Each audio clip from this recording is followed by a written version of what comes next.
I'm an expert at this now. Right. Okay. Okay, good. Thanks a lot. Hey, Julian, how's everything going on your end? Okay. Everything's going really well. I start medical school in 53 days. I'm selling my Wow. airplane to pay for it, and I'll see you guys Monday, Mm, next one, 2 Mondays from. I'm so great that we're so grateful for everything you do Yeah. here. So thank you again. We're looking forward to seeing you. Okay. Thank you very much. All right. Congratulations, Julian. Thank Yeah, you. I know. It's pretty cool. Let's see. There's iPhone, Mark. I don't know who it is. Maybe it's Mark Gautreaux. I don't know. I'll just have to give it a try. Nick. Okay, go. Pulling people over. Ah, we got Vidar. It'd be great. Okay, have you there, Crawford? Okay, let's see. Promote. All right. And Mark, was that you? Yeah, Mark, that's me. yeah, okay. It looked like Mark G and then an iPhone. So good. Okay, fantastic. Trying to get Dr. Magnuson over.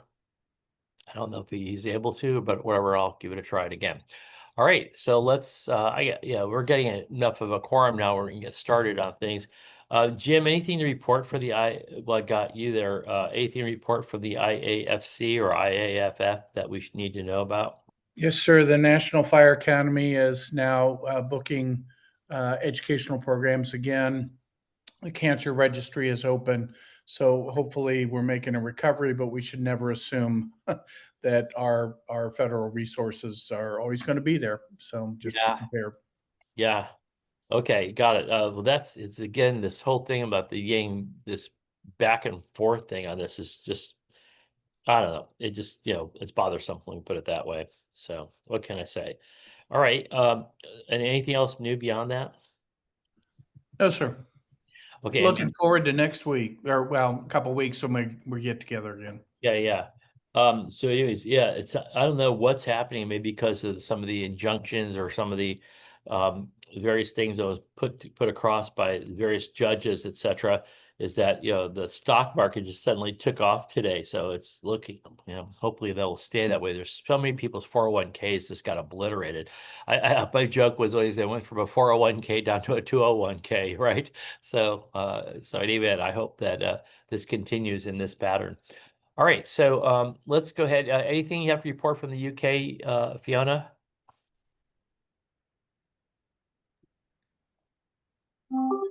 So I think I mentioned in an email to you that Douglas Chamberlain, the father of paramedicine, died on Wednesday last week, aged 94. Yeah. That's really sad. He had, however, become increasingly frail. So his funeral's later in June. So I will attend that. And if I have the opportunity, I will express the condolences of all the Eagles, because I'm sure those of you who knew of him or whoever experienced his rather unique teaching methods would remember him. Yeah, and go ahead and describe that for everybody a little bit because they were unique. They were. So Douglas became a bit stiffer and always used a walking stick in his later years.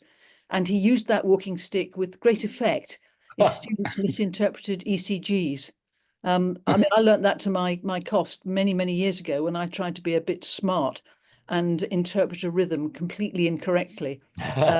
Douglas pulled me up on it, and I think I narrowly avoided being struck by the walking stick. But interestingly, now that we're all terribly woke and very careful in the way that we teach, Douglas didn't take any notice of that at all, and the students loved it. Yeah. They really loved it. It was held in such high esteem. It was a really interesting group. He and Peter Baskett and a couple of the others were just an extraordinary group of people that really broke the ice here, so to speak, for us, especially in resuscitation area. So it's really, yeah, do miss him. So thanks for bringing him up, as a matter of fact. Anybody else here had interaction or contact with them? I wouldn't necessarily expect it. There's only a few of us who are old enough to know them, that kind of thing during that period of time. Don't rub it in, Paul. Yeah. Well, I'm older than you. Okay. So, what Not can I say? much. I'm feeling frail today, right? How's that? So, Yeah. I um, guess the only other thing to report is, and it's really uncommon in the UK for us to lose firefighters. yeah, So we lost 2 firefighters in a big blaze in Oxfordshire no kidding. the Wow. end of the previous week. Yeah, it was a big ex RAF base, and it was a hangar, and I think they got trapped underneath one of the doors. So really sad. 2 firefighters and I think a member of the public was killed. Another So- firefighter badly injured. That's right. So it's not common, is it because of your population and therefore not because your population, what, 66, 70,000, I mean, 66, 70 million versus our country, because we seem to have almost something weekly happening in our country. You say it's unusual. It's That's really unusual. Even in Grenfell, we Yeah. didn't lose any firefighters. Having said that, the number of fatalities we've had from suicide following Grenfell have been quite significant. interesting. So we Okay. didn't lose them at the time, we lost them afterwards. But it is unusual for them to die at the seat, the site of the fire. So, and I think that's that fires are relatively uncommon. They're generally fairly well controlled. And you have much better structures than our lightweight construction and vacant buildings that we fall through and all that. so nothing else to report, Paul. Anything else? How's weather conditions there? Because we're having terrible tornadoes and a lot of other things that go on here. So I was down in Cornwall for a week's holiday last week. The weather was fantastic. This week it's been a bit more typically May, but it's quite warm. It's dry today. We could do with a bit of rain. Otherwise, the weather's good. And nothing unusual, right? So, okay. We're just seeing so many, I don't know if we're just reporting them more but I think there's a real phenomenon that we're having worse weather than we've had in the past, because areas that never had bad weather, like up the Pacific Northwest, I mean, really bad weather, started happening over the last couple of years. And so, and of course, this tornado season has just been terrible.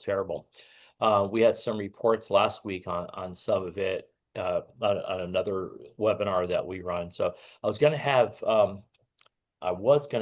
I thought Scott Gilmore could get on. He was going to give a report about some of the problems in St. Louis, and part of it had to do with people not being alerted with the alarms, why they didn't go off, and that's an issue right there. Jim, did you hear anything about that, or anybody else on the call hear about that?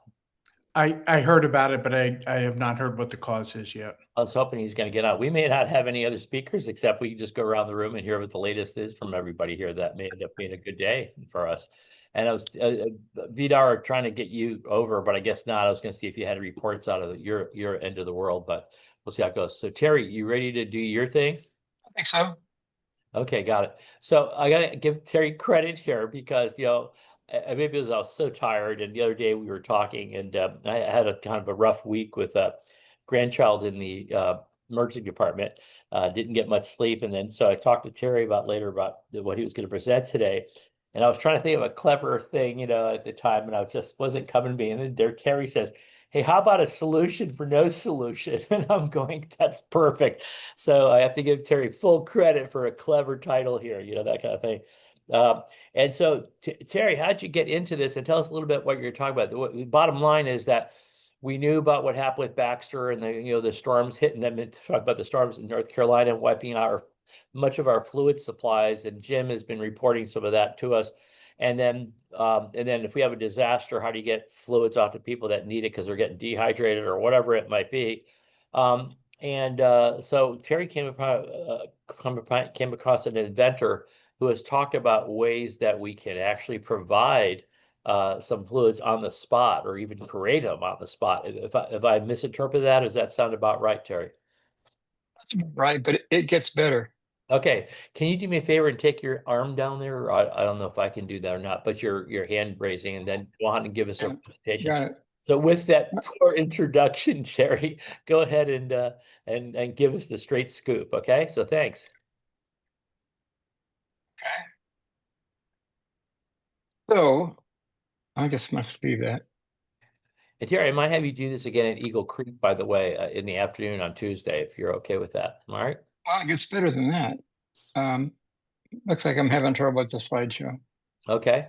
So maybe it doesn't matter. matter. Maybe I There have you to let you share. No, Maybe here it is. I have to let you share. You got it? I have it.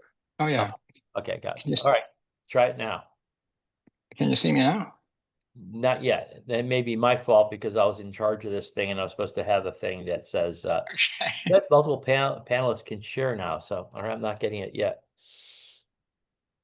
Let's see what's in the chat. That's Attendees. Okay, we've got over there. I'm looking at, oh my God, I have to, now I have to close it again and redo it. Can I Okay. just speak? It's really easy.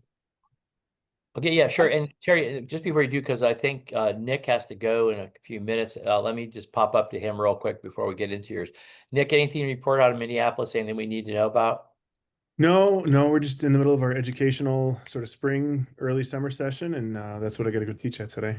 But otherwise, we're chugging along. Yeah, and Aaron sent me an updated survey, okay, from what we had before, and I'm just totally swamped with trying to get all the proposed topics, and I'm getting ready to do Oh, sure. and I'm getting ready to do my index card thing. So I'm not going to be recovering for a couple weeks since it's been a while. Can we wait that couple weeks, or should Oh, yeah. I don't think this. should I what's the word I'm looking for? Should I send that over to somebody else? I think I'll touch base with Aaron. He's on nights right now, so he's Okay, not yeah, reachable just at the moment. apologize. It's bad timing for me to be on it. Okay. Sure, no problem. The other thing is that we did get in touch with Aaron Burnett, and looks like he's joining us, and I hope that that's going to be a positive thing. Jim's I think so. numbers plugged in. Okay. So Yeah. thanks for alerting me to that. Or what Nick and I are talking about is that the St. Paul's City Fire Department that we used to have run in the past by it's for St. Paul Fire Department. RJ Frasconi. Yeah, with RJ Frasconi has now gone over to someone named Aaron Burnett. So we wanted to make sure he was on board with us. And it sounds like you like him a lot, right, Nick? And he's going to end up being a member of our group. So yeah, he's a great advocate. He's been a great advocate in the state. He was effectively, while it wasn't titled that, he was effectively our state medical director in Minnesota for 10 years. And he has a good perspective. So if we get him on again onto this call, I don't know if I added him on the list. That's the only thing when I get the invites today.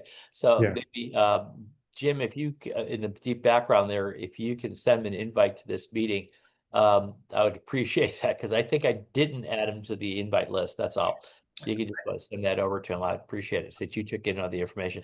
Was there anything new that surprised you from what you got from him, Jim Augustine? No, a follow through, and I'm almost sure Julian sent an invitation to him with his own personal invite. So I'll confirm that. Oh, okay, good. Okay, good. All right, good. So I just want to make sure I'm not leaving anybody out. But okay. All right, Terry, you want to try the slideshow again, or just give up? Yeah, I do.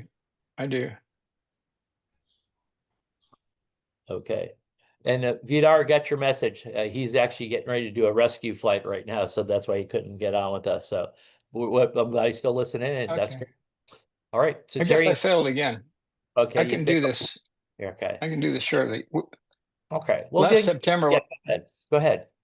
Last September, when the Baxter plant went down in North Carolina, they were putting out 60% of the country's intravenous fluids, and we all remember we couldn't find bags of saline. Surgeries were canceled. They were doing short dialysis sessions. Were they doing lactate ringers as well, or just the saline, or D10, those? What other? They did all the large volume bags, Paul.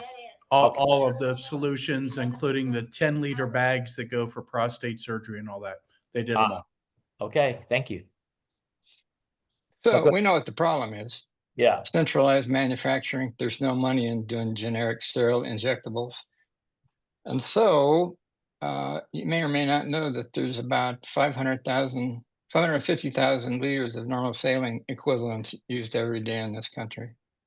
So if you said 550,000? 550,000. It's 2 million a year. Okay. Well, used in this country, normal saline equivalent. Okay, that's how much. Okay, got it. I went to a meeting in April called NextMed Health. It's where people get together and we find out about things that are maybe coming down next week, tomorrow, next year. And there was a presentation by a gentleman named Dean Kamen, who it's underkill to call him an inventor. He's an amazing guy. He has developed a machine that he calls Caspian that's about the size of a refrigerator. you can take portable, you can take it on site, you can plug it in the wall, you can plug it into drinkable water, and it'll manufacture bags of normal saline. But the capacity of the machine is it'll do 500 liters a day. And his purpose was the same. He's got tired of the pharmaceutical companies too, and his motive is the same as ours. So uses local water source. It's self-contained. You can move it around. It takes very little training to operate. You don't have to have technicians. And get this, 1,100 of these machines could supply the entire US. So I've been in touch. I reached out to him, talked to him. Where they're at is they've done 3 prototypes. They're going to field test it at Walter Reed and field test it and put another one at the FDA. And right now it's not for human use, but when they get the FDA gets a chance to consider their field trials, it'll probably go human very quickly. So the big question I have is, how do you guarantee sterility and all that, or what you're putting in? So how does it put together? You actually take water from some source that's how do we know it's pure water and all that kind of thing? And then what do you mix it with to make your isotonic fluids? If you can drink it, then it's okay for the machine. If you can plug it into the wall, that's okay for the machine too. There are modules to load the machine, and you can make normal saline, lactated ringers, pretty much whatever intravenous fluid now. But as they're going forward to get it going, they're only going to make normal saline.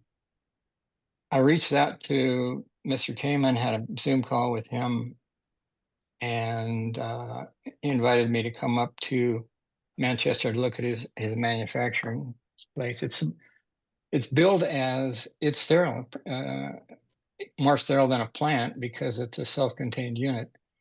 Now, the reason he wanted to, well, when we talked, he was excited at the possibility of us maybe supporting their pressure on the FDA in terms of regulations and so forth. But I think, okay, time for me to get off.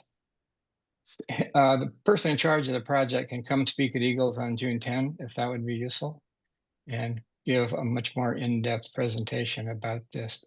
But you can see where this leads to. You can have 5 or 6 regional centers around the country, all making saline with this machine. And then it doesn't matter if a plant goes down in North Carolina. It doesn't matter if a plant goes down somewhere else. You have the capacity to continue. So it blows up the whole centralized manufacturing racket. Yeah. I'm done. And then in addition, well, beyond that sort of, whatever, approach to getting, the what monopoly kind of issue. But beyond that, it's like I said, there could be a use in something like Katrina, where we had all these people just laying out there and not getting any kind of a therapy, et cetera, and they're all dehydrated and hot and all those kinds of things. It could be used in a situation like that as well. Now, That was his original concept, to deploy it in emergency situations. Okay. But then he had the idea actually before me. You could put these around the country and regionalize saline production and just take the pharmaceutical companies out of the equation. Right. So me being a simpleton compared to your intellect, my interpretation is what you're saying is that they have a machine that's sort of the size of a refrigerator, and then Correct. you add water that's drinking water into it, and I guess it sterilizes it itself and does whatever. And then you said there's modules, so it's sort of akin to a Keurig coffee thing. You put in a certain, K cup, and you put the certain module in, and it'll produce your lactated ringer, or it'll produce, if you have a flavor for saline or whatever it is. That's sort of the general concept, correct? That's right. You put the makings in the front, and normal saline bags come out the back. Yeah. All right. So I don't see anything right at this point in time as a conflict of interest issue. I think, does everybody agree this might be interesting to have him come over and talk to us at the Eagle Creek? Jim, go ahead. Jim, you had Yep, I do. This is very akin to what DARPA is looking at with the initiative I sent you a couple of weeks ago. Equip a Pharma is about using a machine at a local site and being able to produce not only saline, but other medications as well, using what you're talking about, which is essentially a curing setup where they can produce that. So Terry has really led us to a really good idea, and it's compounding, which the FDA is going to have a great deal of concern about, as they should. But this has tremendous military applications. I just want to make you aware that we are still short at times on the active pharmaceutical ingredients, many of which are manufactured in China and India. So we will. Well, we're talking about the same machine, Jim. Yeah. The same machine. DoD's in, the VA's in. Yeah. The field test is going to be at Walter Reed. Got it. So we're probably talking about the same machine.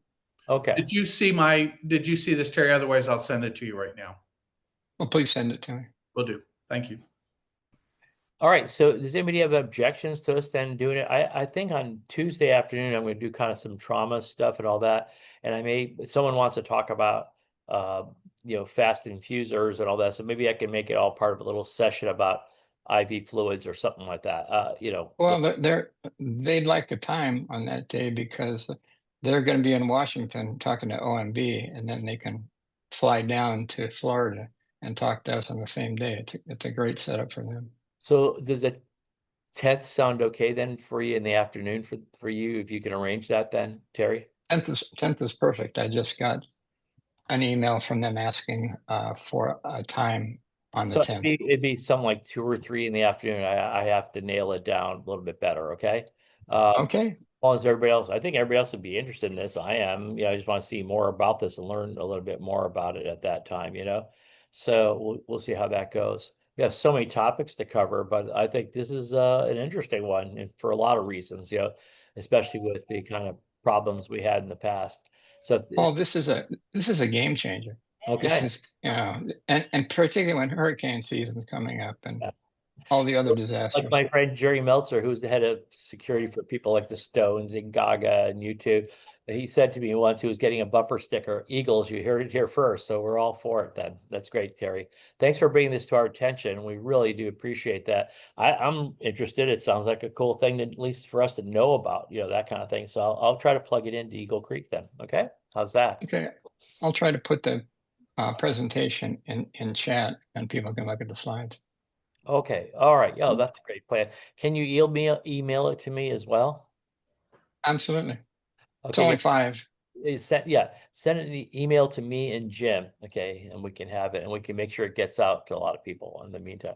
But we'll look forward to having to talk about it at the seat. That they need to know that when we talk, they're only going to be talking for about 5 or 10 minutes and then Q&A with us, right?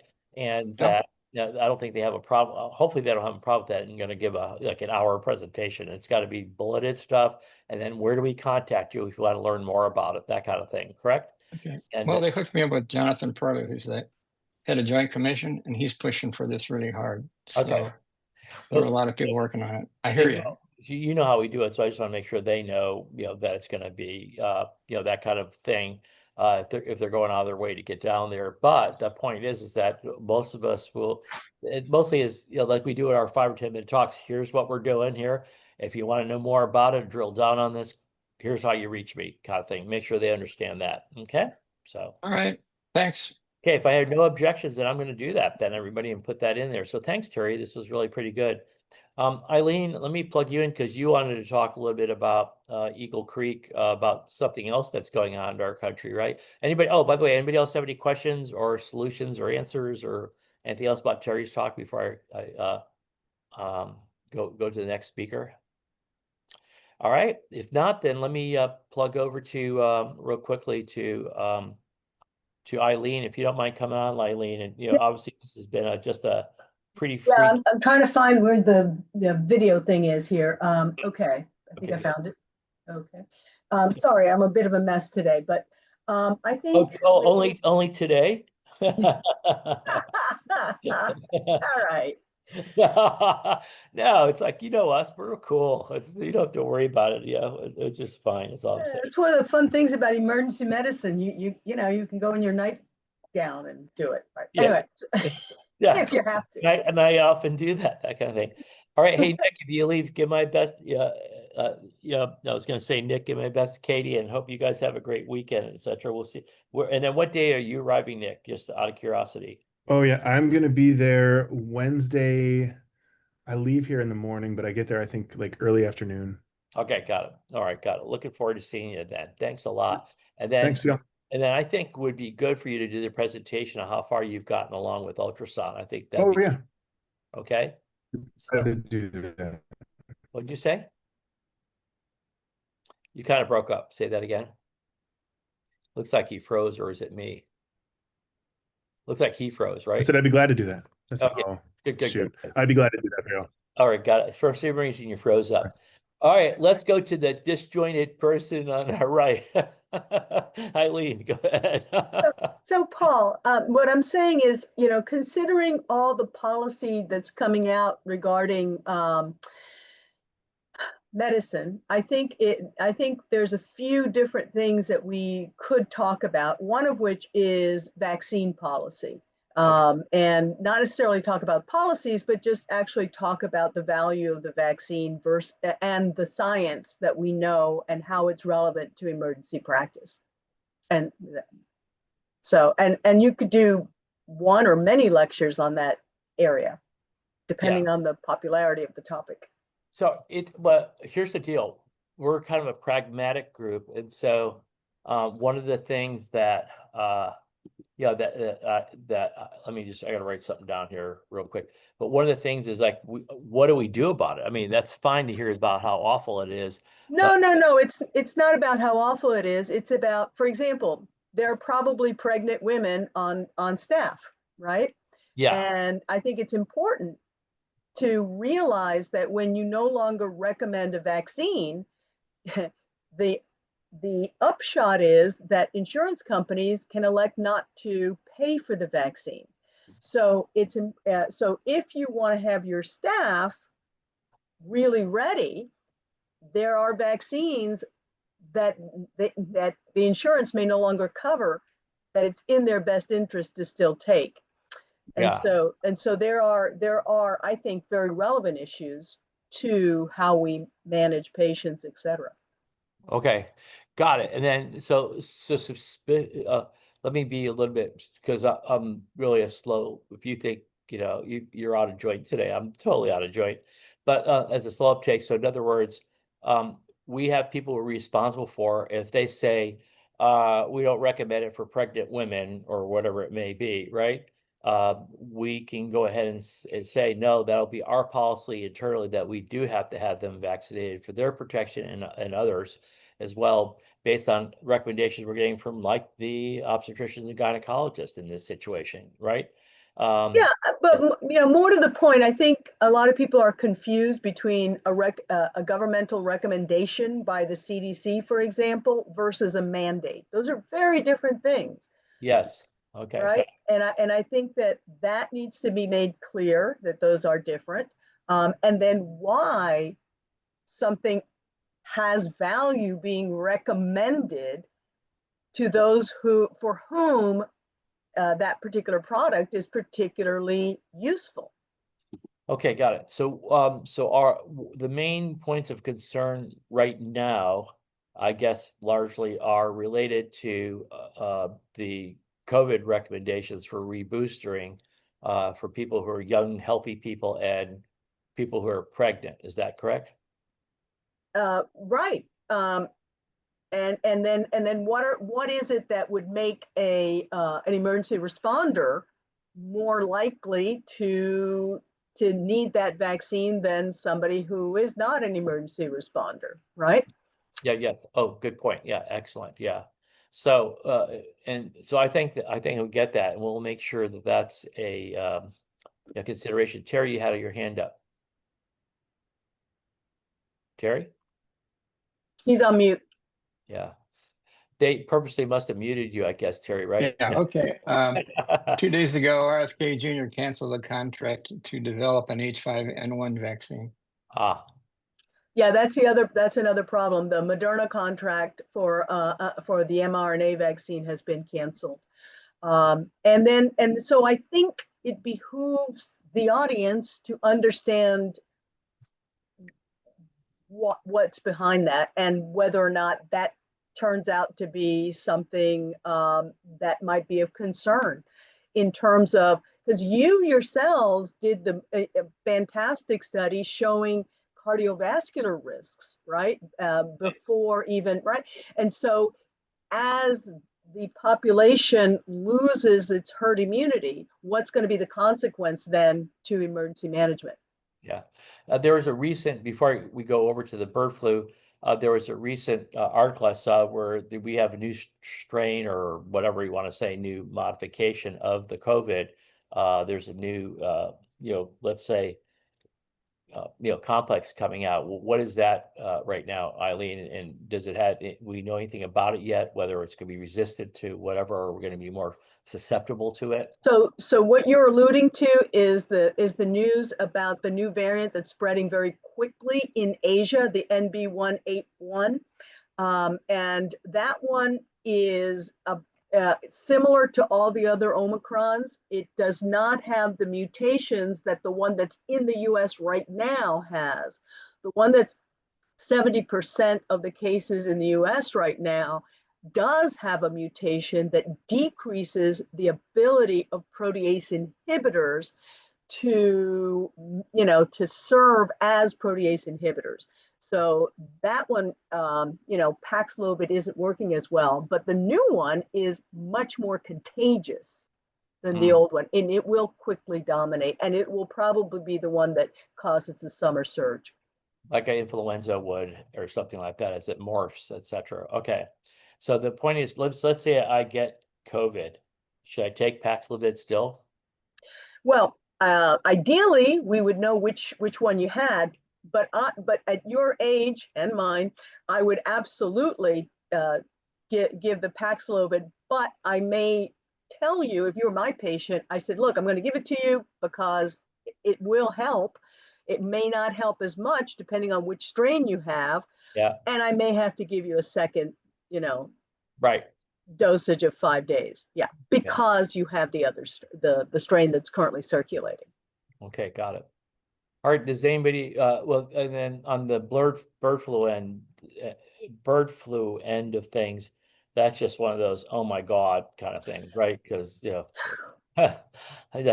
it's really scary, actually. Yeah. All right. Well, any event, especially because I remember in front of Congress, he was saying that he can't, he's not a doctor, he can't make decisions, and yet they go out and have these proclamations. Well, he had himself flanked by and I have no idea what the FDA guy is like, or the guy from I think, was it from CDC said that flanked him? Oh no, NIH maybe, right? And I have no idea. The people there are pointing to these various positions. I can't imagine, including the HHS secretary, that kind of thing. So I don't know. So well, I guess we'll just have to hold our breath. Keep us abreast about what we should do. But I guess that's a good point.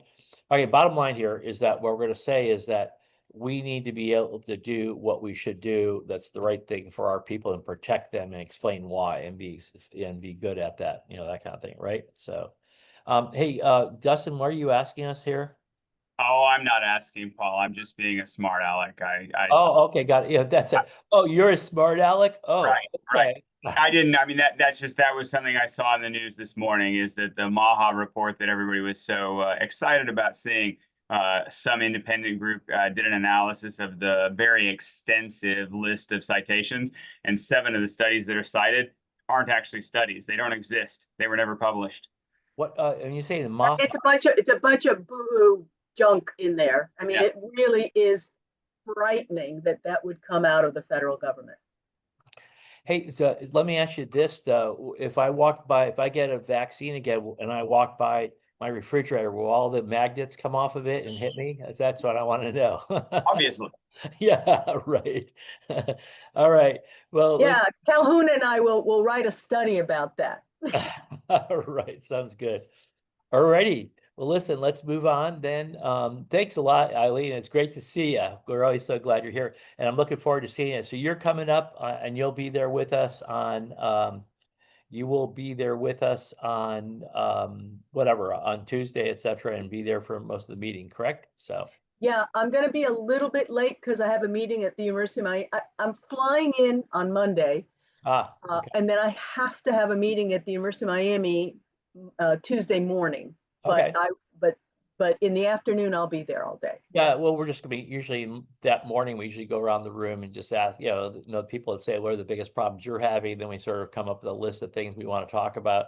So you know enough about people that here already that you'll be in good shape. We'll just can't wait to have you with us. That'll be really fun. Oh, All right. I'm looking forward to it. And I'm sorry that I have to miss a little bit of Tuesday morning. Yeah. All right. Well, in a way, we've kind of gone through. Let me give you a rewrite about a couple of interesting things about our meeting next week. I guess because looks like Rob Dunn didn't make it on. I'm just going to double check in here. Okay, and that's it. Okay, and then so I got to scratch that one out for now. And the IV fluid one we got with Terry, and he's going to be on in mid-afternoon Tuesday with the folks from there. And then give me their names, by the way, Terry, if you wouldn't mind, and what their titles are and all that, so I could do some proper introductions with you. And then Scott was going to come on and do this thing about the, I don't see him on here, Scott Gilmore was going to come on and do a thing about what has happened with the tornadoes there. So I think we're in good shape. So let's do our 11th hour prep for so I have to have all the topics in for me to put the puzzle together, so to speak. There may be talks that you will not even give, or there'll be talks where I'll ask you to do 2 of them. We have so many of us that I want to make sure I get as many people on as possible. And then what I'll need to do is, if I bump you for some reason, like you had to leave early and I had to have your topic on Friday, I'll try to do my best to to prioritize you in the following year. So let's all keep track of that and doing so. I was just gonna have to try. I'm gonna try. I like last year we did more panel approaches, or at least where we had 3 or 4 of you talking together in a row, and we assigned a foreman or 4-person for that, and then you organize it. And I thought that was cool. The feedback I got, by the way, and so I'm going to do a lot more of that this year. The feedback I got was really interesting. Is that some people said, a lot of times when you're out there, you're giving a talk on your own, so to speak. You're going to hope the audience likes me. I hope I do a good job. I hope Paul doesn't kick me off the stage too soon, or whatever it might be. And then this is just the fact that you're all together as a group, is you feel like you're part of this team, and it's not just on you alone. And secondarily, I found out as you're putting your talks together, you guys learn from each other. So I think this is going to be a cool way, to get this done and all that. Well, let's see. Clayton, what were you saying? That's what happens when you have chat? I'm sorry. What were you saying here, Clayton? No, I was saying with the citations for studies that don't exist. Oh, that's what happens when you have ChatGPT do your homework for you. Oh, I see. Got it. All right. Okay. All right. Then, but you were agreeing that the panels was a cool way of doing this, right? Yeah, I thought the panels were really cool last year. Yeah. Hey, so what you guys will like is that Diana Ramos did agree to come out, and she's going to get in a little late on Wednesday night when everybody else is put their talks together. But what I'm thinking then on Thursday, she has to leave by about 10 o'clock. So what I'm thinking, I'll open the session this year. Maybe we'll have Corey Slovis can't make it here, but maybe I'll have Chris do the top 5 things like we did, just as a kind of a traditional thing as an opener, and the top 5 things about trauma care that he had brought up last year. But then what I want to do is slip into a thing where we will do a thing on OB/GYN. So we'll have Doug Kupas talk about how NEMSP and OB/GYN came up with this new policy, and we'll talk about that just to generically let them know what's in there. And then we'll have Ben maybe and Ben Weston and David Miramontes do a whole thing about OB/GYN pre and postpartum perinatal care things. And then lean on to, like, I think Kevin Mackey is going to talk about OB deserts, a thing we have to deal with, and how do you get around that, and maybe even consider the concept of community paramedics being used in postpartum periods of follow-up. And then we'll have her come on, and she'll tell us that there are differences in the reasons for mortality. Most mortality is postpartum, and she'll talk about the different things, because it depends on what state you're in. It may be mental health, or it could be hemorrhage, or it could be you know, cardiomyopathy or whatever. There's various things, and that'll be kind of a cool kind of keynote thingish that I'll have her do. And then I'll have Colwell talk about, you know, just lead in next to the precipitous deliveries talks that he gives and all that. And then we'll have a little bit of a panel, but I think that'll be a good opener for us. And I mean, I'm really flattered that she's coming out here, and she's just very respectful of all the work we've done to get this going in the first place. So, and that's a big issue for her. She's an OBGYN doctor, by the way, from, I think, the Orange County area, if I remember correctly. So, so she's been terrific to work. And Joelle and I met with her a couple of months ago, and we did a panel with her, and there were some eye openers for her and vice versa. So, all right. So with that, I just wanted to let you know that's what we're going to go into, and then we'll do a whole session that could, again, I think, be a little bit more of the same, but where's our future directions on, you know, blood in the field, et cetera. And we have some fantastic people who will be joining us. John Holcomb, who I've worked with for so many years, who did all the Army research that gave us tourniquets and bringing all these blood components back to thing, and really been a great leader. And now in terms of pushing plasma for every unit, so he'll be there. And Phil Spinella, unfortunately, was coming but cannot make it, and unfortunately, and that just happened. But Don Jenkins will be there, and various other folks. Peter, who else is going to be in your session now that Phil's fallen out on that? Peter's going to run a session, I think, in the afternoon, like 3:30 to 5 or something like that on Wednesday, when we're still probably conducting Eagle Creek a little bit, but maybe we can all pop over later for, like, if you end up going to a panel kind of thing, right? Yeah. Yeah, Phil, unfortunate to drop out, but we have, like you said, John Holcomb, Don Jenkins, Randy Schaefer, Eric Bank, Holly O'Byrne, and John Kramer. Okay, good. Yeah. And I'm starting to put the talks together, by the way, for Eagle Creek. There are some people that have been, let's say, allowed into our session. One is called Safe BVM. One's called Butterfly BVM. We'll probably do those maybe Tuesday morning or something like that. And then Mark and we're going to probably flip Mark in when Terry does his people. We'll have that sort of an IV fluid kind of session in the afternoon, and Holcomb and Jenkins and those other guys will be there. We'll talk about other solutions, so to speak, at that time, right? So it'll be a nice theme. That, you know, for example, John can talk a little bit more about plasma and all that, and you can mention maybe I'd like to have you still maybe do that as a presentation during the main meeting, if that's okay, just like you did, right? Then we're also going to have Stryker will be on the next morning as well. Trying to think if there was anybody else coming in. Oh yeah, and Mind Rhythm will be. David Miramontes and I set up a really kind of a cool plan for a stroke session that we're going to do right after lunch on Tuesday, and it's going to be have a nice flow. And Burjesh Mehta will be there, and he'll present the survey results, the implications. We'll have David, for example, justify why he uses VAN and does one of his terrific talks, you know, on the subject. And then Mind Rhythm will come in, and then we have the people doing the EEG thing that we talked about. It'll be a nice balance there, and then go into a little bit of a discussion. So I think it's going to be a great sessions. We're going to have a little bit more sessions for us guys, but they're about interesting new things coming along and making you aware of it. But I still don't want to lose our general train where we talk to each other about problems that we're having.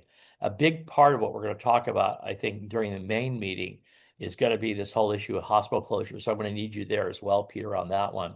So Glenn is going to lead that. Glenn, you've had what, 3 hospitals closed already in your area, and has impact on you. Is that correct? Yeah, we've had 2 recently. Yes. Yeah. And were they near each other or in different parts of the city? No, one was in Brooklyn and one was in Manhattan. The Brooklyn one was pretty small, so it wasn't a big deal. The one in Manhattan was a pretty big hospital. Right, and it caused you a lot of problems. And then it's caused you a lot of pain too, in terms of the issues of hospitals being unhappy with you that you're going to the closest hospital for the injury, unless it's really a critical thing in the person's records and this known issue.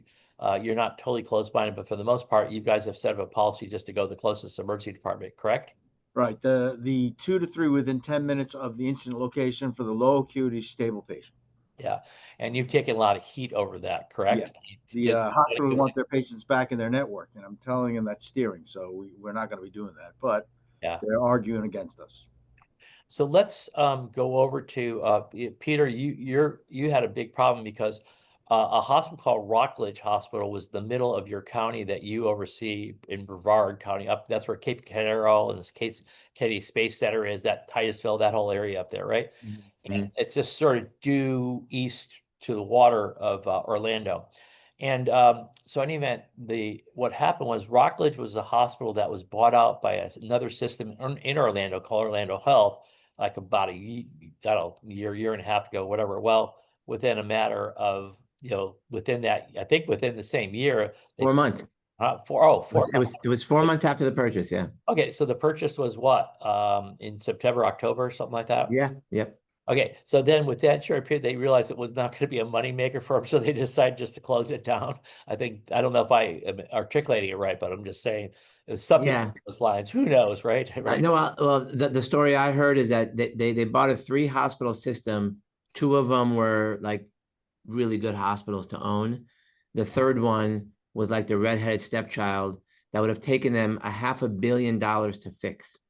I think redheads. The pipes were rusted. It was just I got it. Things were leaking. There was mold everywhere. So they basically, after 4 months, they said, you know what, we will build another new hospital, but this is an unsafe building and we just have to shut it down. And that's what happened. Well, so let's just say that's all valid and it's cool, but it just doesn't matter. It happened. Okay.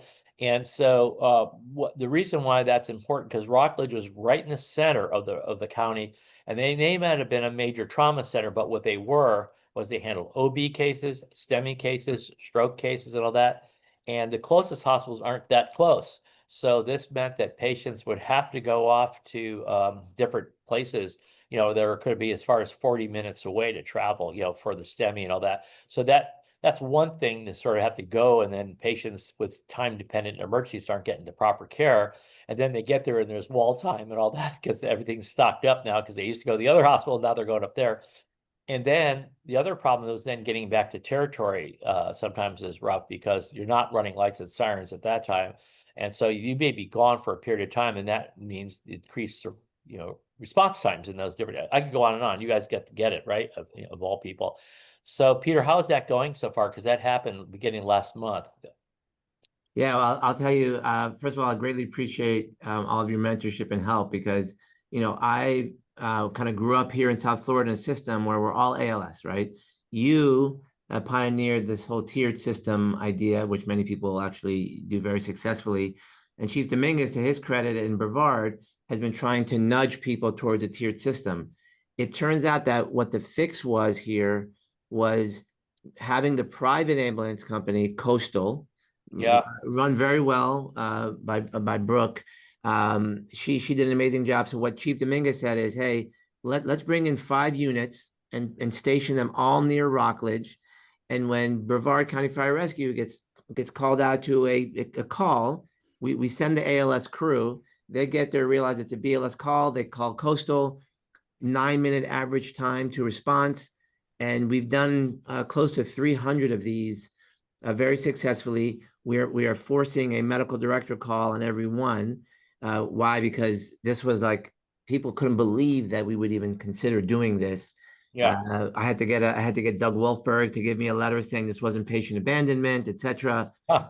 And that happened to be the savior.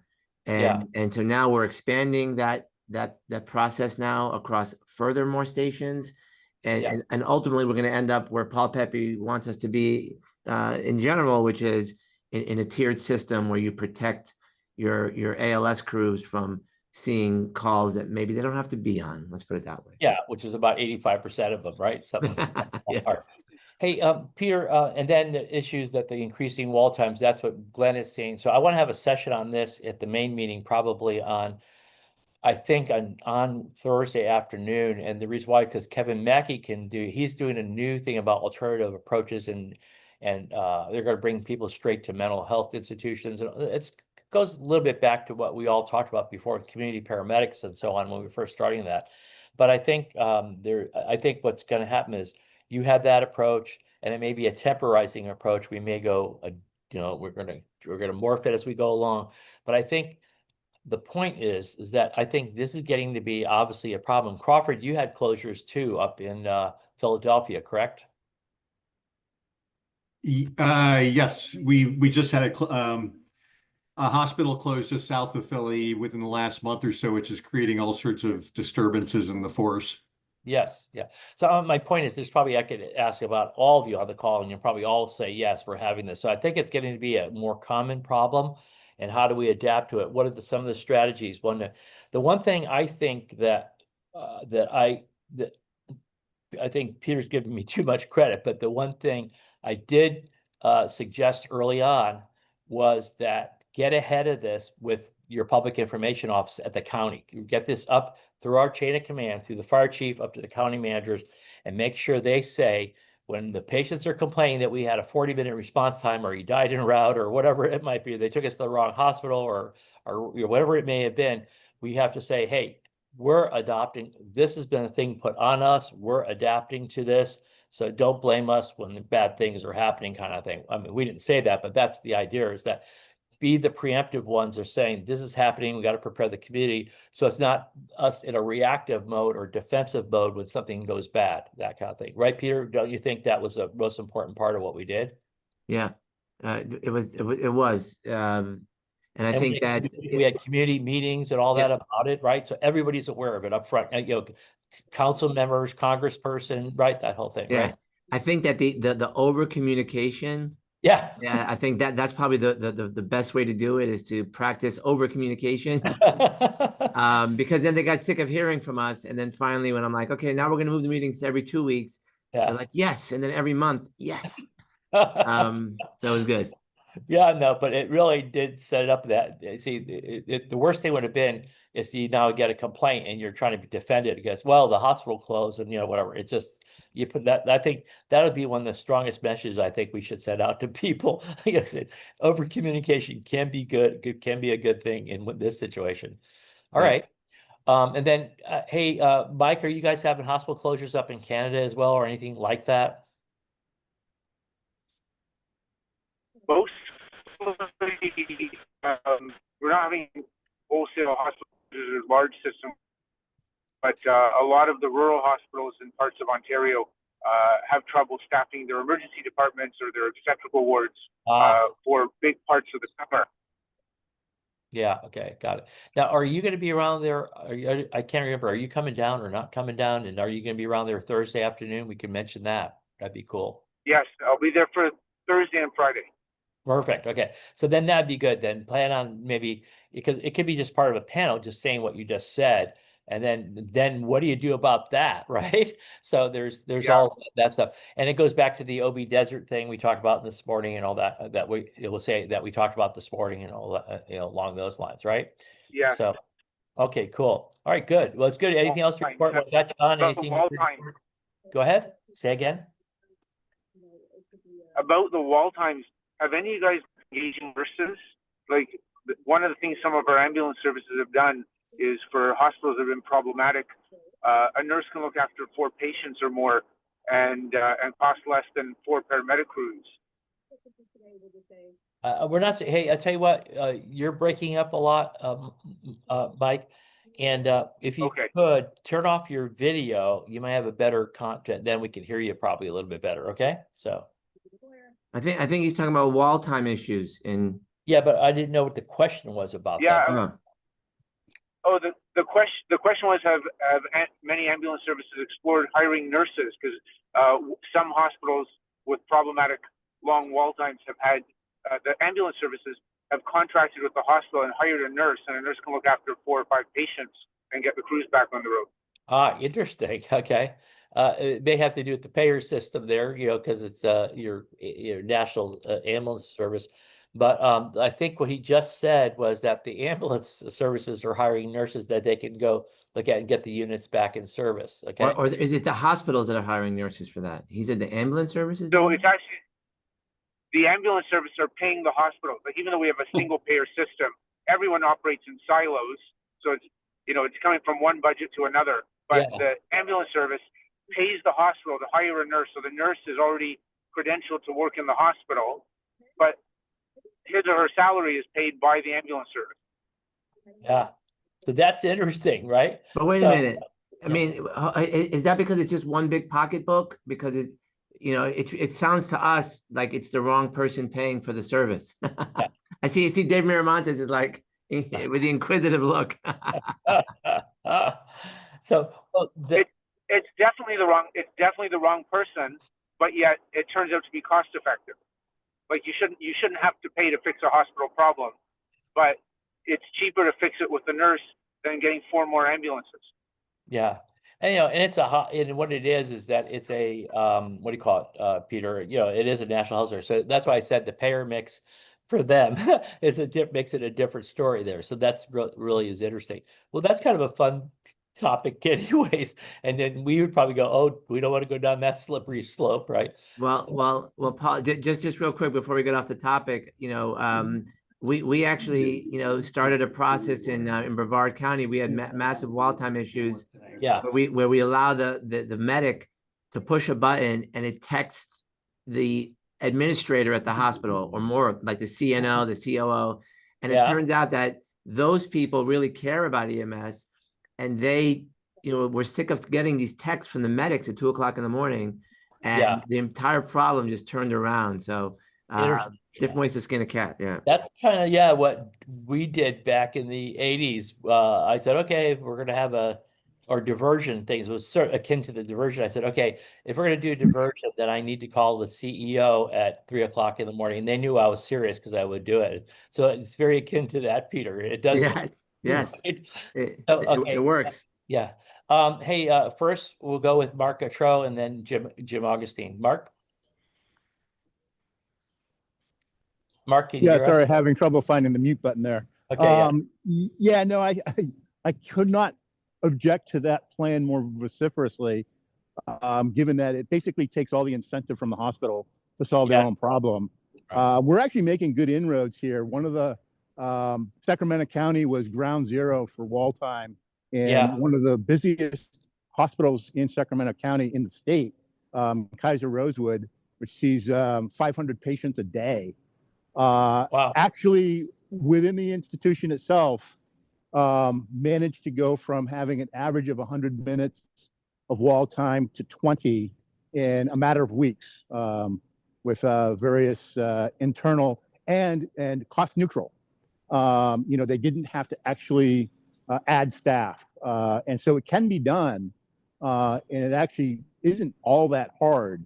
But yeah, having the ambulance service solve the hospital's problem just takes any incentive from the hospital to solve it. And I think that, again, this is probably applicable to Canada, and they found it to be more cost effective, but it's all coming out of the same budget in a way, okay, when it comes down to it. So so definitely I think we're reacting in a different way, and but it's, you know, it's not that it's bad for Canada, it's probably bad for us. And you've really solved the problem anyways, because you had leadership at the hospital who really gives a damn and makes it happen. So that's why, you know, it's been good for you as well. So Jim Augustine, you had your hand up. Yes, I did. Just along that same theme, we had the problem in Atlanta. We didn't have a big enough EMS service to handle hiring someone on their own.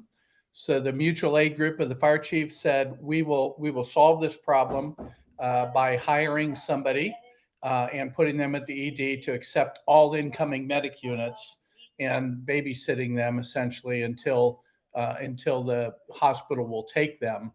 And the cost of that is $300 an hour, and charge that to the hospitals. Only did that keep the problem in the hospital's arena rather than the EMS arena, it allowed us to be very direct about the cost to our system, and $300 to $500 an hour is very, very minor compared to the cost of holding those units on the scene at the hospital.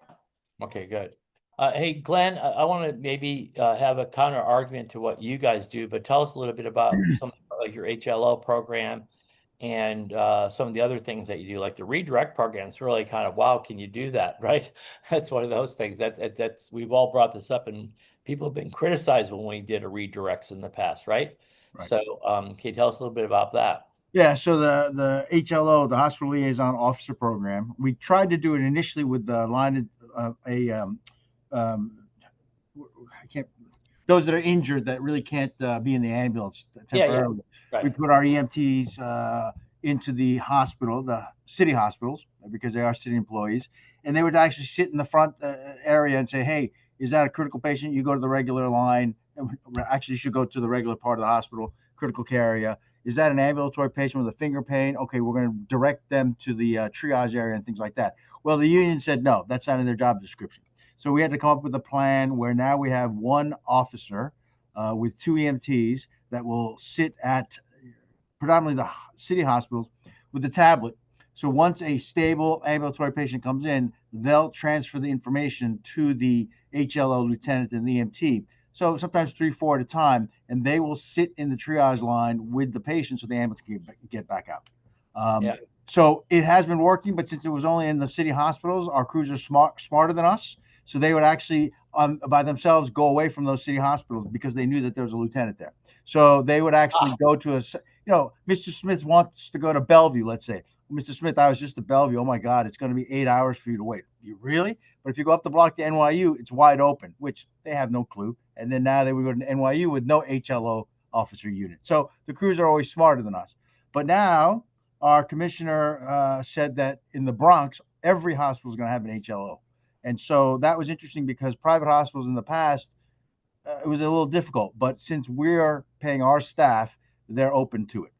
Similar to that nurse being there, I guess that somebody's paying for, it's actually our staff. And by doing that in the Bronx currently, no crew can bypass the HLO program. And we're trying to see if that decreases the time. So far, it shows like it is. But again, we have to get the final data. The other one is the redirect. You never redirect anybody to another hospital, though, right? It just within the hospital, correct? Right, that's within the hospital. And the other redirection is we've been doing this for probably 15 years now, where based on the emergency department size and volume, so if a smaller one, 3 or more 911 ambulances that are in the emergency department for greater than 20 minutes, then our CAD system automatically puts them on redirection. And so we notify the administrator or whoever they want. They don't like that. Obviously, the ED doc in the pit, very happy when nobody's coming in, right? The worst sound you could hear on a busy day is the backup sound of the ambulance coming in. But so because the administration wants patients, they get notified, and now they'll come downstairs to figure out what's going on. Yeah. They'll try to get the bed available so they can get the ambulance out. And once that third ambulance leaves or becomes available, they're back open. Now, of course, the critical care patients that we don't redirect to, right? The STEMIs, the LVOs, right. the trauma, that we don't. It's more for the general ED, pediatric general ED. So some of the larger hospitals, that could be 5 to 6 ambulances. Once the 6th ambulance hits the 20-minute mark, then they get redirected because there's no one size fits all. Yeah. Well, so the main thing too is that it sounds like they're doing more of administrative kind of a task of triage in a way. Not necessarily patient care per se, because I always keep bringing back to the fact that EMTALA does not cover us, right? It's the hospital, and not EMTALA. I'm sorry. That is true. EMTALA is not for the ambulance per se, unless you're part of a hospital system. Then it's a little different. Yeah. Yeah. Right. So CMS, that kind of thing, only covers the hospital in a sense, not the paramedics. And the point being is that you have to be credentialed to work in that hospital. And credentialed and on duty. So if you're performing anything that could be interpreted as patient care, you're not supposed to be doing that. Correct. So there's that issue as well. So it sounds like this is more of an administrative task on redirecting and so on. Okay. Being a liaison, like you said, I think that's about right. Peter, you said before I go to you, David, Peter, you said something in the chat about California passed a law about wall time. What was that? Yeah. So, and I think Clayton, I see Mark is on. So yeah, so California passed a law saying that hospitals have up to 30 minutes and then they have to get these medics off the wall. However, I texted Clayton like about a month ago, and he's like, yeah, but it has no teeth. And so it's kind of like, it's not being enforced is what I understand. But then there's also, go ahead. Actually, they've halted writing regulations around it. So, and part of that might be, I heard yesterday actually, part of that might be because it may conflict with federal EMTALA law. But I'll get more clarity on that next week when I talk to the EMSA director. And Paul, so this is important because when you look at EMTALA, it doesn't give a time frame. It says as soon as possible, and that's usually around 30 minutes or so. Yeah. But then the NMSP, and I was talking to Doug Kupas about it, that basically the NMSP is now trying to pass a bill for a national wall time bill, from federally. So it's a big topic. Yeah. So in other words, so you're saying it had no teeth, it's false teeth. Okay, got it. I want to make sure I got that straight. Okay, good. David, go ahead. Sorry. That's Glenn. So how does it work if the private hospital ambulance goes to their own private hospital? Do they get stuck on the wall or no? Oh, absolutely. Yeah, everybody's stuck. Everybody's stuck. So even though EMTALA starts when that ambulance touches the patient, they still get stuck on the wall, even though.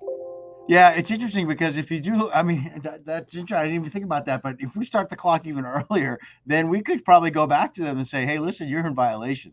But even to this day and age, you get people saying, oh, we're on diversion. You got to go somewhere else. And they don't take the patient. And I clearly tell them it's an EMTALA violation. They don't care. And then I report it.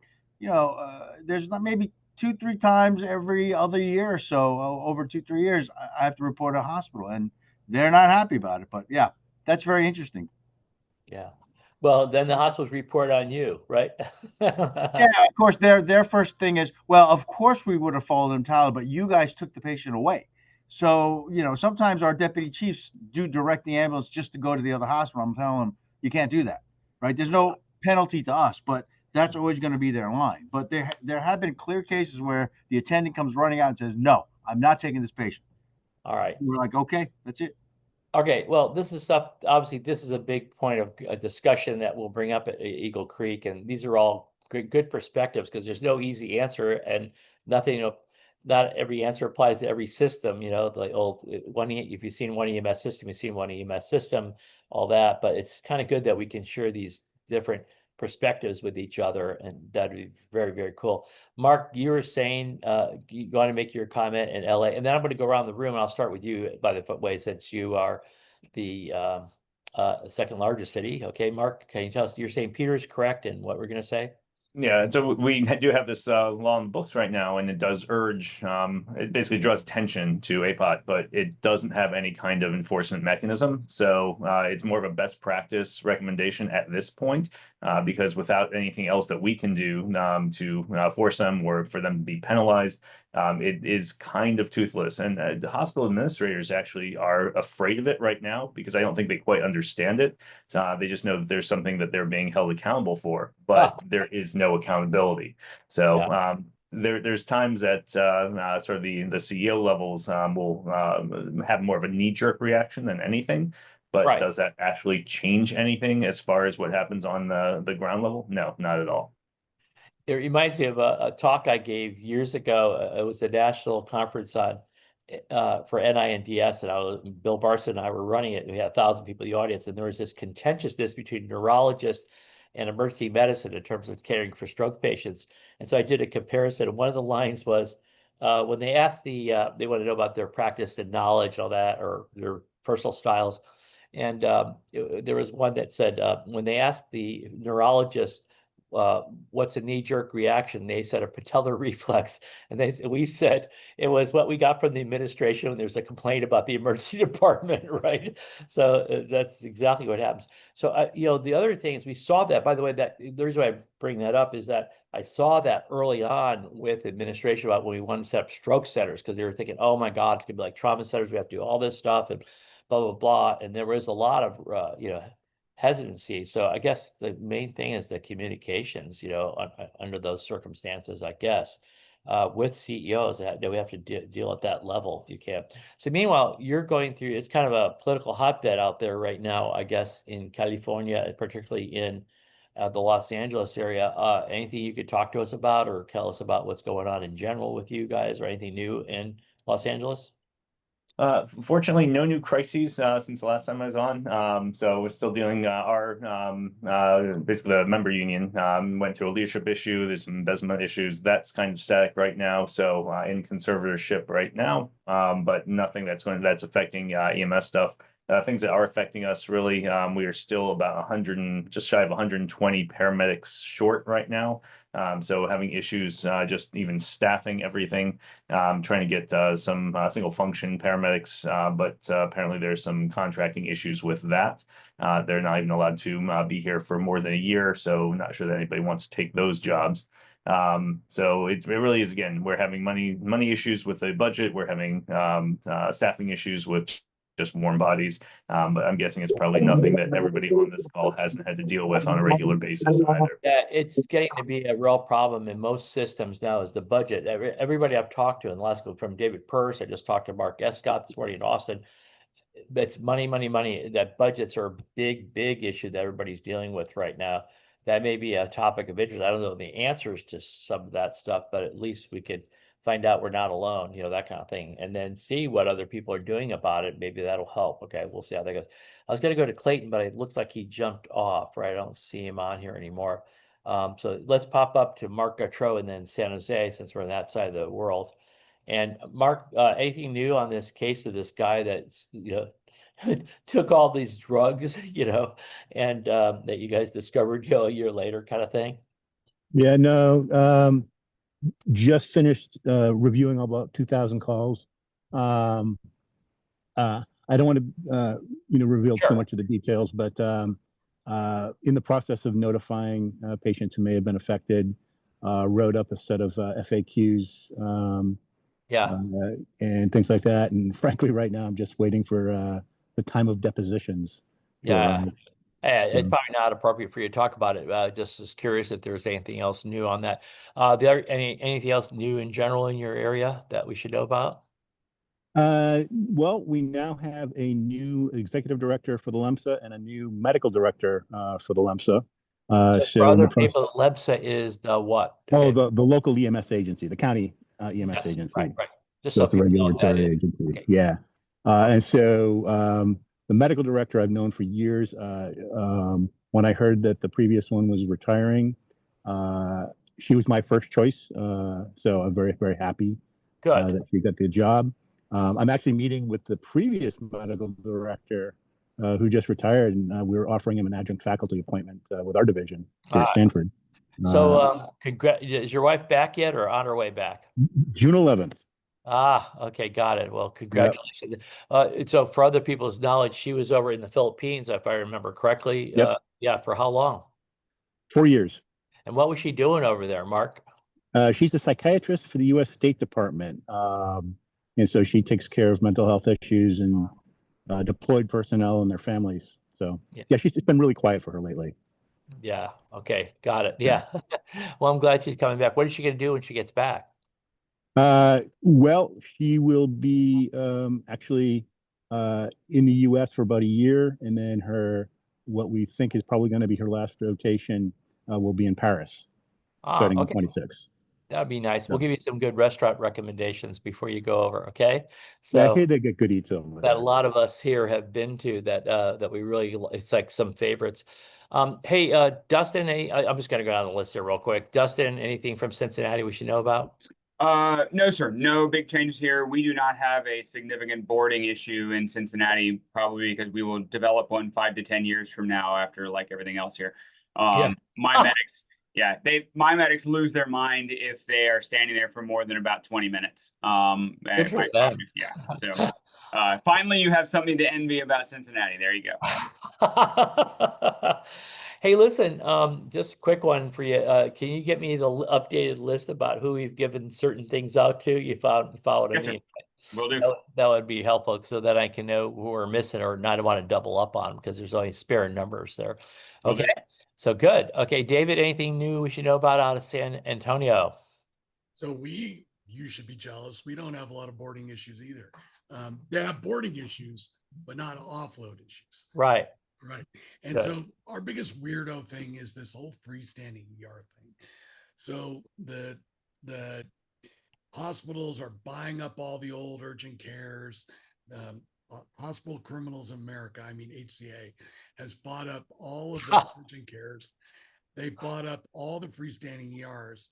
And so they're really monopolizing on the market. It's really kind of an interesting thing. and they want us to bring patients by ambulance to a freestanding. Well, if you need to go to a freestanding, I'll get you a taxi because you obviously don't need an ambulance. Yeah. There's just a lot of weird things with that. So that's kind of the politics we're working. Okay.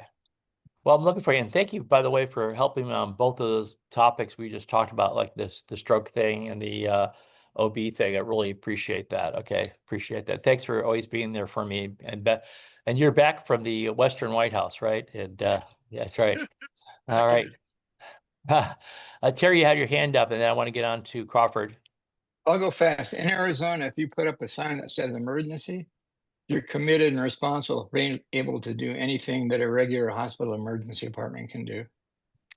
So anything short of that doesn't make it here. So I think it's kind of funny that, Terry, when you look at your picture there, when you're on there, because of the background, it has an emergency with an arrow pointing to your head, your brain. So it's great confluence there, right? So what do you have to say for yourself, right? All right, so let's move on. Crawford, anything new part out of Philadelphia? And I do want to talk your topic. I was confused. There's one thing about the new drug that we're using, and then there's the other one that looked like it mixed it all together. Tell me a little bit about what you were thinking about presenting. No, one was just based on medetomidine, and then another one was about wheelchairs and the fact that we've had so many patients with xylazine wounds and subsequent amputations and stuff. We had to essentially upstaff just to figure out ways to get patients wheelchairs to hospitals, and we're using our mobile integrated health unit for that.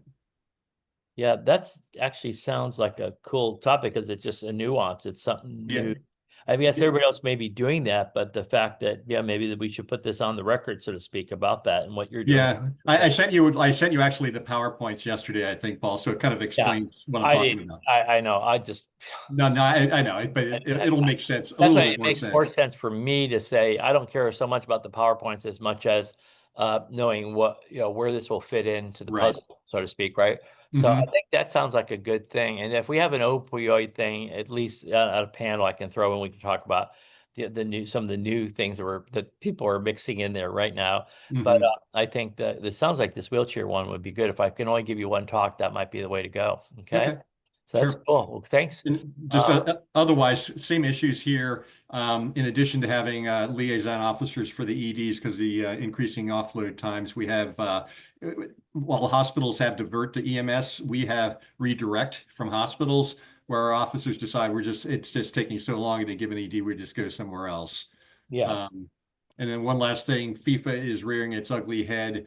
Our first Club World Cup game is on the 16th of June. But regarding staffing and stuff, we're kind of looking forward a year from now and how on earth we're going to staff all the things we're going to have to staff for FIFA, the 250th anniversary, various other things are going to be sort of happening in Philadelphia all at the same time.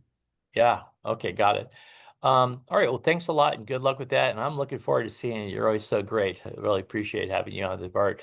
I always tell people that, Crawford comes up with this great stuff for us, and he just put it like, as a matter of fact thing. Just so been a terrific part of our team here. So let's move on down on the list here. Let's see, Crawford, David, here we go. Well, I guess let me go to Eric. Anything new we should know? You or Randy on? I know John's there. I'll try to get to him in a second. Anything new to report, Eric? No, not a tremendous amount. The ABB standards are out, but they're not out. I don't have a copy of them yet. You still can't get the PDF version, so I know a lot of people have asked. I haven't been able to send it out yet. The floor meeting was interesting and cold. And then, I'll see you guys in Florida in about 10 days or so. You betcha. Is Randy on? I don't think I see Randy. Is John still on? John, anything to report from your end then? Yeah, Randy is in Italy on her honeymoon 20 years late. And nice. Reportedly has had a really good trip up there. No, the only thing I was going to mention was the AABB standards that Eric alluded to. Okay. Well, if there's anything new that we should know about, we could just talk about it next week if you remind me. Okay. So it sounds You bet. John, I'll look into, I don't think we can do the video link, but I'll try and I'll find out. Okay. So it's best. Great, thank you. Okay, good. All right. So let's see where Eric, Glenn, Glenn, we've heard you talk too much, so I'm going to skip you for now. And then, hey, Holly, since you're the only person on from DC, anything Well, before you trip over to Holly, I should have mentioned, I just want to remind folks about the Department of Transportation SS4A grants, that in terms of post-crash care, there are some programs that are applying for blood-related programs and other activities that can decrease morbidity and mortality from motor vehicle crashes. Those grant applications need to be submitted by the 26th of June. Okay, if you wouldn't mind, can you send that information maybe to Jim Augustine? He can get it out to the group. Yep. Okay, cool. Okay, good. All right, Thanks, Holly. John. Hey, John, we had our first meeting with Dayton about whole blood in the Dayton region. Thanks very much. Yeah, and I just saw that, was it Beaver Creek just started a program or something? Huber Heights is trying. Okay, got it. Thanks. That's right. And is that the one that's next to Huber Valley or just the Huber Heights? That's all. So, all right.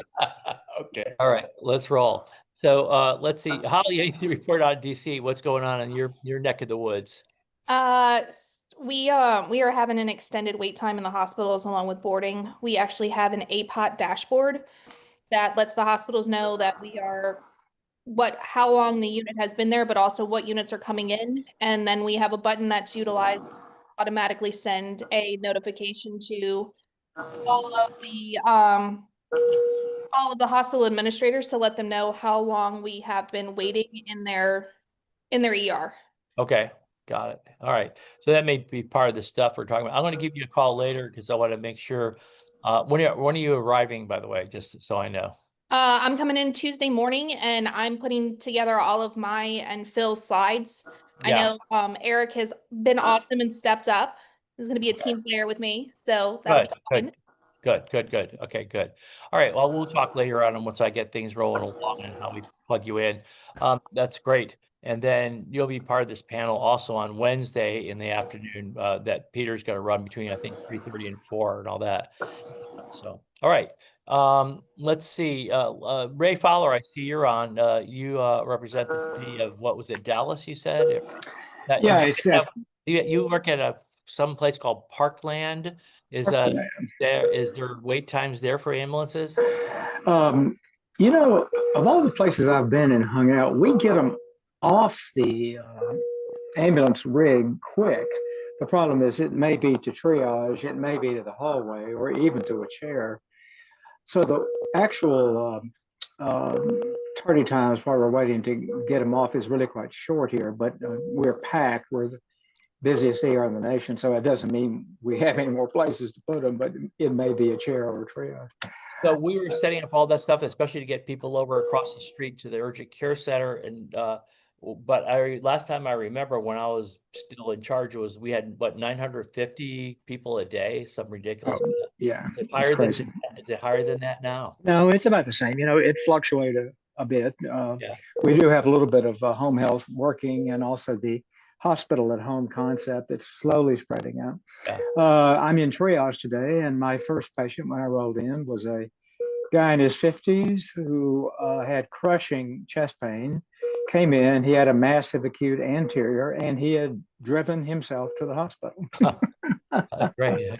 With a pressure on arrival of 84. Don't you like working there? I thought that was the coolest thing. I picked up on stuff that people were going to be setting over urgent care. Like one guy, I think you know the story about the one guy who had lost sight one eye, and they said he had glaucoma, and he's like 32 years old. I don't know what. And I said, so where's your accent from? And he goes, from Nigeria. And I said, oh, where in Nigeria? So bottom line was he really had river blindness, and they were just measuring his pressures and they were high, and so they said it was glaucoma. And it just, it was great because there was a lot, we were able to probably save his vision in the other eye as a result. But there's a lot of just up there, you could do some really good stuff. So I'm glad you're there. So Can I show you something? Can I show you something real quick? Sure. This is a picture I put up in here of the Lippmann capillary electrometer of about 200 years ago. Yeah, For what did which, you do? well, you know, that was the first EKG machine. And then he got bored with that, and he went on, this is Lippmann, to get a Nobel Prize for creating color photography. Wow. Now, I bring that up because Einthoven then took the device, modified it, and invented the Einthoven leads, for which he won the Nobel Prize. So that's true, great. true. But yeah. Thanks for that. This is this kind of history we love that you do. Yeah, yeah. And Thank- Paul, I want to reassure you, we're doing our training program for the EMS team on geriatrics this quarter. So I wanted you to be reassured that we're doing the best we can to take care of you. I know. Thank you so much. I need that. So anyways, hey, you know, but I heard that the definition of elderly was anybody that was 15 years older than you, right? So, just keep that in mind. That number is getting higher and higher. Our DFR blood program seems to be cruising along. So far, so good. Good. All right. Thanks, everyone. So, and there's no chance whatsoever you get down to Fort Lauderdale, is there? Even at this last minute? Paul, I can certainly come virtually. We'll talk. I'll give you a call. All right, good. Well, I got to come see you anyways. I'll be here for the next 2 weeks though. And but it's, you got to meet, you got to meet some of the new people in our family. So that was good. We want to, it's really expanding crazily, right? So, hey, by the way, Ray, Michael was just named, he's like not even 30 years old. He was already just named the chief planning officer for the city of, chief planner, or they just call him the chief planner for the city of Dallas. So he's doing really well. So he has to be sharp as a razor. Everybody doing okay? Were you over at Children's the other day? One of my medics. Oh, how'd you hear about that? One of the medics saw you. Then said, I know it. I know him. Yeah. That was what's his name? Bo had a dog backed over him with claws. He was like a 100-pound dog, and scraped. You got 3 or 4 big lacerations, but they're looking really good now within the last week. I got a really good R3 and plastics came down, and then Pam Mikado was there, so I got to rehook up. Pam? That was really good. She was great. Well, all right, let me move on. Libby, anything new out of Hawaii? No, we're just working on updating a lot of admin stuff that has been sitting. We talked about blood. I don't think we're going to do it here because a lot of the neighbor islands don't even have blood in their hospitals. Well, again, we'll talk about, hopefully this spray dried plasma is going to be available within the year, and then you'll have TXA and that'll be a great advance for you, and if you couldn't get blood. So I think that'll be cool. All right, good. Well, thanks. And then, Joe Holly, are you still there? Yeah, golly, I missed you. I apologize. Should have got to you earlier. No worries, and nothing really major to report. We do have lots of offload issues in the multiple hours in many cases. And the only other piece of information that is sort of interesting is related to the Tyree Nichols case from a couple of years ago. Oh, yeah. A gentleman that was chased down by the police and ultimately beaten to death.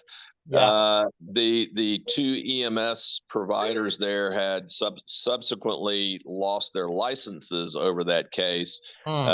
Interestingly enough, of the 5 police officers, 2 had pled guilty 18 months ago, probably. The other 3 went on trial and were all acquitted. So I continue to be perplexed at the wide variability in the response to that. I'll just put it that way. All right, got it. All right, well, it's great to see you. I'm looking forward to seeing you. And are you going to take your bride along by any chance? She actually will be in Miami the same time we're in Fort Lauderdale at a FEMA working group meeting. Okay, got it. All right. Well, hopefully you get to see her. That's all I'm saying, especially like on the Thursday night when we go to Tropical Acres. Stein, anything to report from your end? I heard you had visitors last week, right? Stein, are you there? Yeah, can you hear me? Yes, we can hear you, sir. Okay, great. Sorry, my connection isn't good enough to do video at the moment. Yeah, so we're doing well. We're in the middle of our paramedic training month. annual Paramedic Training Month. Paul, thank you very much for coming out and teaching on the first round of that. They were That great. was They were great. really well received. Mark said that the thing on respiratory support was like the thing they most echoed. So that's really rewarding because that's the future. So yeah, that's great. And right. Yeah, and we're getting our system to look into Eligard heads up CPR, which we're excited about looking into. And our blood program is going very strong. Oh, good. Okay, that's fantastic then. All right. Well, listen, thanks very much. Stein, it's late now, but I was going to show pictures of where you live. You guys got to see where he lives. So I'll show that some other time, or maybe even at Eagle Creek. So Rob Letter, did you get to go over to the, was it last night when they had their meeting over at WNYC? Unfortunately, I couldn't make it, Paul. Really unfortunate. Just had some other things to do, but yeah, okay, hopefully next year. Were you able to get somebody for him, by the way? I tried. I talked to a bunch of NYU docs, but none were available. It was really frustrating. And I tried. Okay, good. Well, thanks. I just wanted to make sure at least. Yeah, I'll be there. I'll be at Eagle, so we'll catch up. Yeah. Oh, good.